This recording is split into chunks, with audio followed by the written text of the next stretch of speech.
Z Plus 1 vám želám dobrý deň, sledujete našu diskusiu, kde sa budeme venovať českým voľbám, ale s presahom na Slovensko.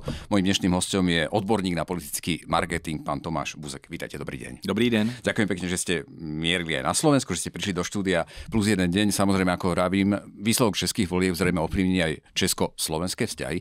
Dovolte mi ale na úvod, aby som začal tou asi veľmi aktuálnou kauzou, ktorá sa rieši aj na Slovensku. To je kauza Filipa Turka z hnutí Motoriste Sobie. Ten ašpiroval a možno ešte ašpiruje na ministra zahraničných vecí. Potom, čo sa prevalila tá kauza jeho, teda údajných, nie je to ešte dokázané, aj rasistických výrokov, nakoľko to možno znižuje jeho šance stať sa ministrom zahraničných vecí? A druhá časť tej otázky, nakoľko teda aj samotný Andrej Babiš to bude mať ťažké pri zostávaní novej vlády? Tam jsou několik rozměrů celé té kauzy, protože to není první jeho problém s jeho statusy, s jeho chováním. On ještě vlastně před volbami do Evropského parlamentu bylo několik, nebo respektive ukázalo se několik fotografií, kde Filip Turek hajluje, má na sobě věci s nacistickými symboly nebo se ukázala jeho sbírka věcí, na které jsou tyhle ty symboly. On to vždycky vysvětloval svým sběratelským zájmem, černým humorem, legrací, vlastně to v zásadě zlehčoval. Ve finále to žádný velký dopad nemělo, on uspěl v těch evropských volbách, dokonce Motoristé Sobě uspěli nad očekávání, stal se evropským poslancem a tam mimochodem zřejmě z toho jeho působení v tom Evropském parlamentě tam se vytvořila taková to přesvědčení o tom, že by byl vlastně ideální kandidát na ministra zahraničních věcí. Ta současná kauza je samozřejmě pro motoristy strašně citlivá v jedné věci. Oni jsou s Filipem Turkem spojení pupeční šňůrou. Úspěch Filipa Turka je úspěch motoristů a naopak neúspěch Filipa Turka. Byl to volební líder napokon? Tak. A vlastně se to ukázalo i v té předvolební kampani teďkon do těch voleb, do té poslanecké sněmovny, kdy tam měl zase nějaké úlety, řekněme, v úvozovkách na sociálních sítích, kde se fotil při rychlosti 230 km hodině při jízdě, pak lhal o tom, že to bylo v Německu, bylo to v Plzni a vlastně měl tam takové jako eskapády v té kampani, kdy se jim to nedařilo úplně dobře vysvětlovat a mohli jsme sledovat, že motoristé hned šli v těch průzkumech dolů. Pak to trošku usnulo, už to nebyl takový velký problém, nebo už se o tom minimálně tolik nemluvilo a najednou motoristi znova vyskočili. To znamená, oni skutečně vědí o tom, že Filip Turek je pro ně esenciální bytost. Je to člověk, který je pro ně jako opravdu skutečně důležitý z hlediska úspěchu té politické strany. No, čo sa týka toho samotného Andreja Babiša, predsa len tej kauzy sa vyšetrujú, aj keď Karel Havlíček sa vyjadril, myslím, že v pondelok sa vyjadril práve, že až takýto problém nie je, je to rasistické, ale nie je to zase až taký nemalý problém, hej? Čiže tak sa vyjadril tak diplomaticky veľmi. Nakoľko Andrej Babiš to bude mať veľmi ťažké pri zostávaní vlády, pretože ak sa nemýlim, tak Motoristé Sobě trvajú na tom, že tam chcú mať svojich straníkov vo vláde. A pro Andreje Babiše to bude, bych řekl, velký problém v tom, že motoristům se zatím, i když ty poslední zprávy jsou, že už minimálně veřejně tolik nedeklarují to, že by to musel být Filip Turek a že bez toho to nepůjde. To znamená, evidentně i oni sami už trošku mění tu pozici, aby se jim dařilo líp manévrovat. Ono mezi náma, jako když si uvědomíme tu míru toho problému, tam v tu chvíli to skutečně stojí tak, že buď to lže, jako flagrantně lže jeden z nejvýznamnějších českých deníků v čele s jejich klíčovou novinářkou, anebo flagrantně lže evropský poslanec a kandidát na ministra zahraničních věcí. Pokud by se to nějakým způsobem prokázalo, že skutečně ten Filip, ten Turek ty statusy sepsal, tak to není nakonec jeho nadějí na ministra zahraničních věcí, to je nakonec jeho politické kariéry obecně. Protože on skutečně nejenom, že napsal rasistické statusy nebo nějaké xenofobní, ale on jako ještě navíc jako lhal doslova do písmene. To znamená, pro Andreje Babiše by to byla neuvěřitelná nebo strašně zbytečná zátěž celé té vlády. To znamená, Andrej Babiš má v tu chvíli 3 varianty. Buď to se dohodne s motoristy, že ta vláda bude bez Filipa Turka, teď začíná se objevovat varianta, že by třeba mohl být místopředsedou sněmovny, to by ale stejně nějakým moc by tu do té administrativy nepomohlo nebo neuvolnilo by to ruce, ale aspoň by nebyl členem vlády. Nebo budou motoristé trvat. Druhá varianta, že budou motoristé trvat na nominaci, což si myslím, že je ta nejmíň preferovaná varianta Andrejem Babišem, no ale vzhledem k počtům ve sněmovně, tak jak to voliči vlastně ty karty rozdali, tak je třetí varianta, že by se musel dohodnout s jednou ze stran bývalé vládní koalice a to je něco, co by mu určitě nevyhovovalo. To asi nie je pravdepodobné. A ak sa nemýlim, tak Andrej Babiš teraz odsunul tú otázku personálnu asi o mesiac ďalej, pretože údajne teraz rokuje sa v rámci novej budúcej koalície o programe, ale keď spomínate teda samotného Filipa Turka, ešte pri ňom ostanem, ak dovolíte, pretože aj na Slovensku sa aj iné kauzy prevalili. Myslím, to bolo v júni tohto roka, tesne pred teda českým voľbami pár mesiacov, že teda jeho expriateľka na neho podala trestné oznámenie za domáce násilie napríklad. Mňa to tak zaujíma, že predsa, že napriek tomu má pomerne vysoký výtlak tento politik, že ako to môže tieto kauzy ovplyvniť možno aj teraz to prevalenie tých údajných xenofóbnych rasistických výrokov možno na jeho politickom mene. To, očakávate možno odliv alebo voličov, alebo ako to môže byť? Já mám pocit, že jeho voliči, ti, kteří ho podporují, jeho sledující na sociálních sítích, jsou minimálně to určité množství, řekněme ty 100 000 jeho sledujících, jsou vůči těm kauzám takový, řekl bych, imunní. Oni část jich považují za nedůležité, část jich považují za manipulaci, část jich považují za v zásadě legraci a chápou ten jeho výraz na černý humor. Na druhou stranu, to znamená, u těch lidí mu to nějakým zásadním způsobem podle mě neuškodí. Ale zase na druhou stranu je také pravda to, že aby motoristé mohli dlouhodobě se etablovat na politické scéně a držet si, řekněme, těch 5, 6, 7% popularitu, tak už musíte být schopní skutečně zasáhnout širší skupinu lidí, než jsou jenom ti hardcore voliči Filipa Turka. Ano. A tam už je to pro ně problematické. Tam už skutečně oni ty voliče mohou postrácet, pokud by se potvrdilo to, co ten Filip Turek dělal. Na druhou stranu je také pravda to, že ta popularita těch motoristů se dlouhodobě nedaří měřit. V těch průzkumech vždycky, nebo ne vždycky, ale dost často vycházeli podhodnocení. A myslím, že to jsou právě takoví ti mladí mužové, kteří se neradi zúčastňují průzkumu, je to, nebo se za to trošku stydí a nepřiznávají to. Obecně platí, že se jim zkrátka nedaří jako těm sociologickým agenturám voliče motoristů změřit. Napokon aj tesne pred voľbami, ak sa nemýlim, tak ani nemali šancu dostať sa do parlamentu, tam padli po tú hranicu 5%, napokon to vytiahli na 8%. Ano, přesně tak. Oni vlastně v zásadě celou tu dobu byli okolo 5%, oscilovali mezi tím, jestli se dostanou nebo nedostanou. Oproti třeba hnutí Stačilo, u kterého panovalo takové, řekl bych, obecné přesvědčení o tom, že tam jsou, že se do toho parlamentu dostanou a nikdo o tom moc nepochyboval, tak u těch motoristů naopak panovalo přesvědčení o tom, že tam spíš nebudou. Ve finále se ukázalo opak. Ešte, čo to urobí možno v rámci toho medzinárodného presahu, lebo minister zahraničných vecí, aj keď teda máme spoločnú Európsku úniu, tí ministri na Rade ministrov jednajú v každom rezorte, ale predsa minister zahraničných vecí je šéf diplomácie, čo by to urobilo možno aj s menom Českej republiky v zahraničí, keby sa pán Turek stal ministrom zahraničných vecí. Já si neumím představit vlastně ty situace, kdyby Filip Turek byl skutečně někam vyslán na služební cestu, někam byl na nějakou návštěvu a v zásadě, jestli dobře znám působení médií, tak by ho tyhle kauzy by ho provázely. Vždycky by se tam ty články zrecyklovaly, objevilo by se to v médiích, bylo by to součástí veřejné debaty. Napokon aj samotní tí politici, ktorí sa stretávajú, si robia istú zvodku pred tým, s kým sa stretávajú, ten protokol im to robí, to znamená, tam by sa to zrejme objavilo. Takže já si asi umím představit, že by to nebylo součástí jednání těch oficiálních, ale vždycky by to tu jeho cestu zatížilo, zkrátka by to bylo předmětem veřejné debaty, veřejného zájmu a skutečně některé ty výroky byly natolik, řekněme, senzitivní, že jet do Ameriky a vysvětlovat, jak to myslel s prezidentem Obamou, jet do Izraele, který je mimochodem velice blízkým spojencem České republiky a vysvětlovat tam, jestli to byl nebo nebyl nacistický pozdrav, to by skutečně to jeho působení zatěžovalo mimořádným způsobem. Možno jedna otázka k Petrovi Macinkovi, teda to je šéf hnutia Motoristé sobie. Tam ten zase ašpiruje na post ministra životného prostredia. Doteraz aj na Slovensku, myslím, je známy tým, že má také anti-green dealovské výroky, teda proti zeleným a dokonca niektoré sú aj tvrdšie, ja ich nebudem teraz opakovať, ale aj to vyvoláva isté vášne možno v radoch ekológov alebo združení, ktoré sa venujú ekologickým aktivitám, že takýto človek by sa mal stať ministrom životného prostredia. Spomeniem jednu vec, tým okázalým autom prišiel na to koaličné rokovanie, čím provokoval týchto práve aktivistov. Aké šance má sa stať ministrom životného prostredia a prečo práve toto ministerstvo? Já myslím, že šance má docela slušný. Už jenom proto, že Andrej Babiš, pokud by se potvrdilo to, že by zablokoval motoristům Filipa Turka na ministra zahraničních věcí, tak by se mu asi v rámci toho koaličního vyjednávání už hůř blokoval jejich další nominant na nějaký ministerský post. To znamená, pokud na tom budou trvat a Petr Macinka bude chtít tu pozici, tak ji pravděpodobně získá. Proč je pro ně tak důležitá?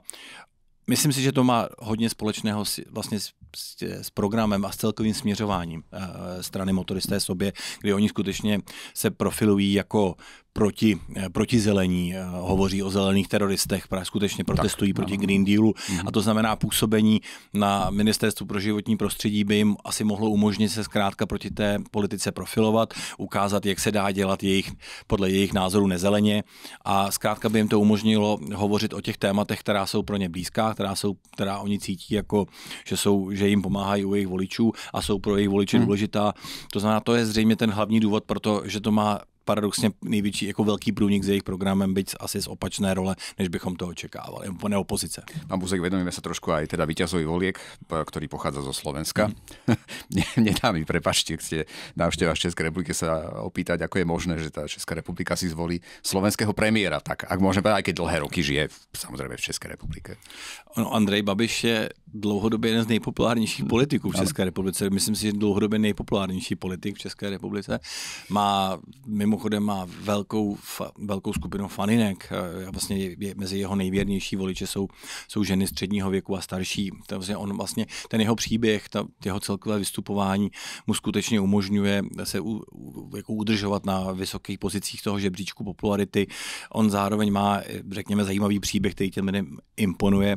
A pořád se mu, když se díváte na ty volební preference, tak se mu pořád daří zvyšovat to tvrdé volební jádro.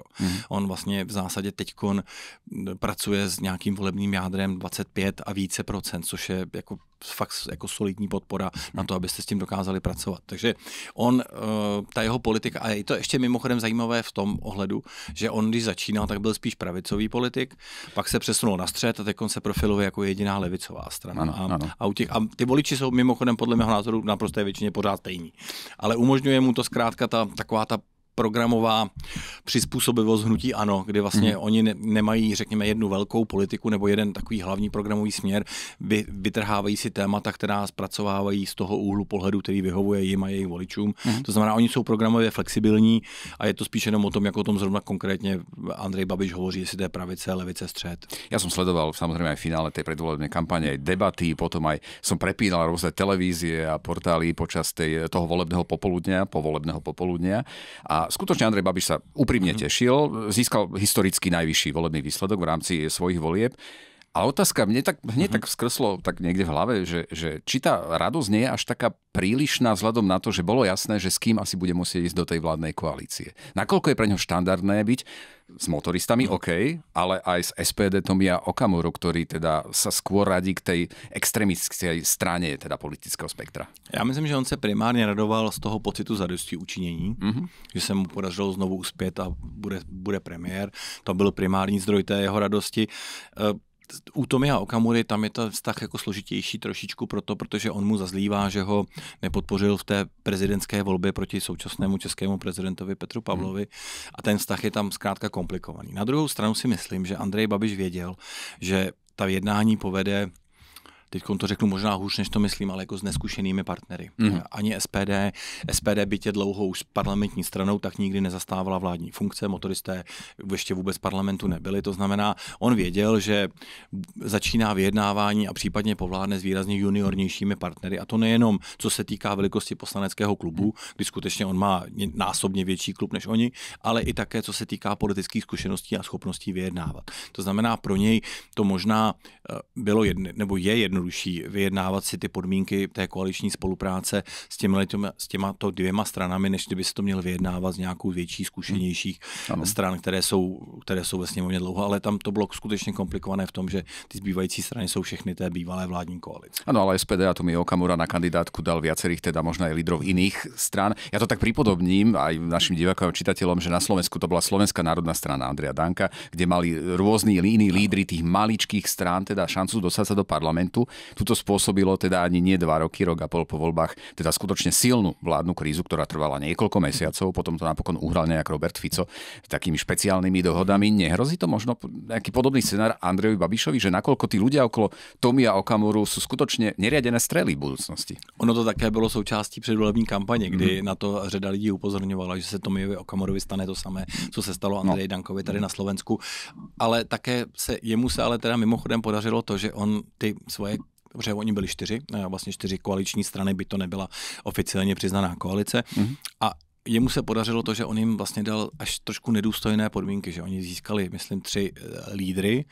Krajském, že my máme 14 krajů, 14 různých kandidátek, z nich každá má svého lídra. Trošku jiný máte volební systém tak, jako na Slovensku. To znamená, oni v tuto chvíli se bavíme o tom, že z toho klubu SPD jsou to 4 až 5 lidí, kteří nejsou přímo od Tomia Okamury z SPD a je tam nějaký potenciál problémů. Vzhledem k tomu, že ta vláda má 108 většinu, tak to může to způsobit problémy, ale nemělo by to ohrozit většinu v případě, že by se skutečně stalo to samé, že by se Tomio Okamurovi stalo to samé, co se stalo Andreji Dankovi a ti koaliční poslanci by mu vypověděli poslušnost. To znamená, tam ta 108 nebo ta většina bude pořád garantovaná. Je to ale taký relatívne, ale to 8 hlasov navrh. Na Slovensku to bolo 4 hlasy navrh a urobil to obrovské problémy, takže tu je to len plus 4, povedzme si, že v tých matematických číslach, keď sa teda dobre, asi zrejme Andrej Babiš zostaví tú vládu, tam asi inú šancu on nemá, aj keď ste spomenuli nejakú opozíciu, ale tá sa do toho asi zjavne nepohrnie, aj podľa tých povolených rôznych vyjadrení na tlačových besedách. Očakávate možno nejakú zmenu zahranično-politickej orientácie vo forme zbrojenia, hej, čo sa často diskutuje, tých 5% HDP na zbrojenie, v rámci toho, ako to bolo za Petra Fialu? Zmení sa niečo? Já si myslím, že se změní se situace, co se týká V4, Visegrádské 4, že protože Andrej Babiš se dlouhodobě netají tím, že má blízký vztah k slovenskému prezidentovi Pellegrinimu, má určitě dobrý vztah s Robertem Ficem, to znamená, já očekávám, že se minimálně oteplí vztahy mezi Českou a Slovenskou republikou, určitě má výborný vztah s Viktorem Orbánem, to znamená, on se určitě vydá i do Maďarska. Ešte je tu ale Donald Tusk.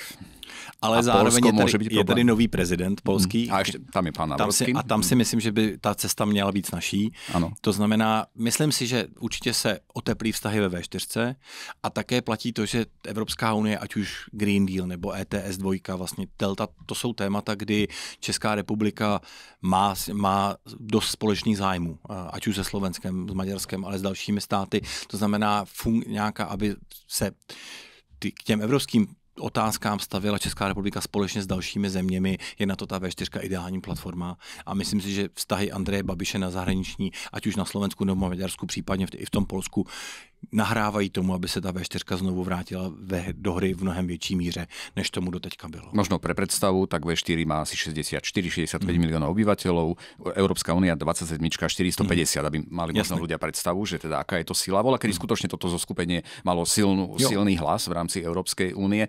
Síce je tam pán Národský ako prezident Poľska, ale Donald Tusk je skôr tak prozápadne ladený. Ten vzťah nie je úplne ideálny, čo sa týka aj s Viktorom Orbánom, prípadne s Robertom Ficom. Ale přijde mi, že i vlastně odcházející premiér Fiala deklaroval, že minimálně co se týká ETS 2 a toho Green Dealu, že se mu už podařilo vyjednat nějakou pozici mezi dalšími státy, které by podporovaly změny v parametrech Green Dealu anebo i v celkovém nastavení toho ETS 2. Tam si myslím, že by Andrej Babiš rád navázal. Určitě a případně, pokud by se mu to podařilo nějakým způsobem ještě navíc provázat užší spoluprácí právě v rámci té V4, asi by to bylo přirozené pro něj. Buzek, možno krátko to zbrojenie, tých 5% HDP, záväzok do roku 2035, bola to predvolebná téma a stále je to téma aj na Slovensku. Stále je to téma, ale je tam, u nás to je v trošku širším měřítku, protože ještě u nás se do této debaty o zbrojení dostává ta muniční iniciativa, která vlastně vzešla od prezidenta Pavla, pak ji vlastně adoptovali premiér Fiala a celá česká vláda nebo celé představitel České republiky. To je ještě možná bych řekl možná o něco silnější téma, protože hnutí ANO se dlouhodobě vyjadřuje v tom smyslu, že by chtělo tu muniční iniciativu ve zkratce zrušit, ale oni nechtějí zrušit, oni chtějí přenést vlastně, aby o ní rozhodovalo NATO. Nejenom jako Česká republika, aby to manažovalo, ale aby to... A to bylo, myslím, že možná ještě silnější téma v té kampani než těch 5%. A řeknu proč, protože oni vlastně političtí oponenti Andreje Babiše, hlavně koalice Spolu, na tom ilustrovali ten proruský postoj Andreje Babiše, kdy on vlastně měl tím zrušením té muniční iniciativy deklarovat to, že vlastně nahrává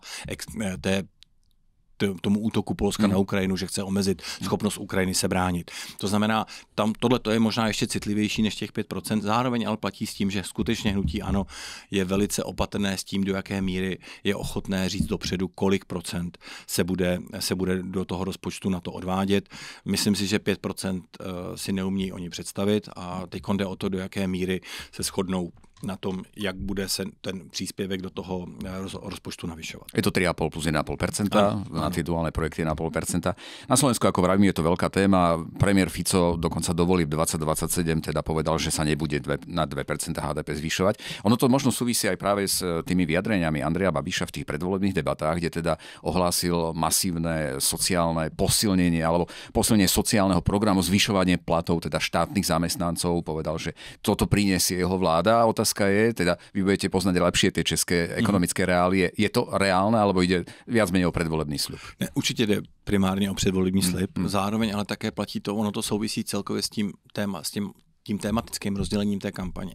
Zatímco Andrej Babiš se rozhodl tu předvolební kampaň vést na úrovni ekonomických ukazatelů, vlastně peněženky českých občanů, tak koalice Spolu a ta současná vládní koalice to spíše vedla na úrovni těch zahraničně politických otázek, takového toho rozdělení na východ, západ, demokracie, totalita, Rusko, Ukrajina a Andrej Babiš se skutečně vyhýbal těm zahraničně politickým otázkám, zkrátka proto, protože on věděl, že když bude mluvit tak či onak o té Ukrajině nebo o těch zahraničně politických otázkách, tak mu to způsobí problémy u jeho voličů, protože on tu podporu té Ukrajině u té masy jeho voličů nebyla jednoznačná. To znamená, on se skutečně cíleně vyhýbal těm tématům, které naopak nastalovala koalice Spolu a s tím souvisí samozřejmě diskuze o cenách energií, o cenách potravin, o důchodových systémech, o doby odchodu do důchodu a dalších tématech, kterých se on držel. Ostatně on měl i vlastně, jestli jste měli šanci zaznamenat, měl v kampani vlastně ty billboardy byly všechny podkresleny českou vlajkou, kdy on se snažil ilustrovat, že jemu jde o ty české zájmy,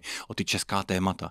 Zatímco koalice Spolu naopak prostě pracovala právě s tou zahraničně politickou věcí. No, ako vravím, vy ste odborník na politický marketing, všeobecne taký panuje názor, že mal veľmi dobrých poradcov, marketérov okolo seba, Andrej Babiš, že vedel presne, čo hovorí a kedy hovorí, čiže ano. Tak sa to dá zhodnotiť. Hej, on skutečně věděl, kde je jeho silná stránka, kde naopak má slabší stránku, ale to mimochodem platí i o té koalici Spolu. Oni velmi dobře věděli, že jejich voliči, pokud by tu kampaň postavili na tom, že budou znovu slibovat programově, ať už právě ceny energií, nebo budou soupeřit s Andrejem Babišem v těch tématech týkající se ekonomických oblastí, tak prostě prohrajou, protože po těch 4 letech jim to ty voliči nevěřili.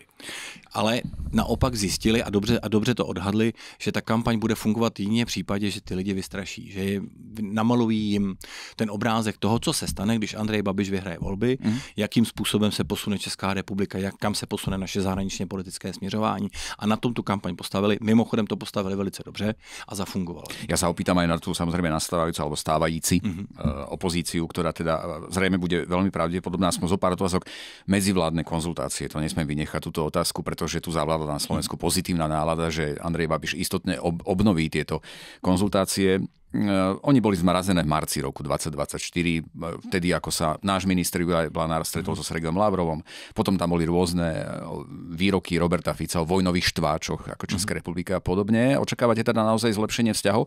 Dá sa na to tak po roku zabudnúť, že v podstate, že sa nič nestalo?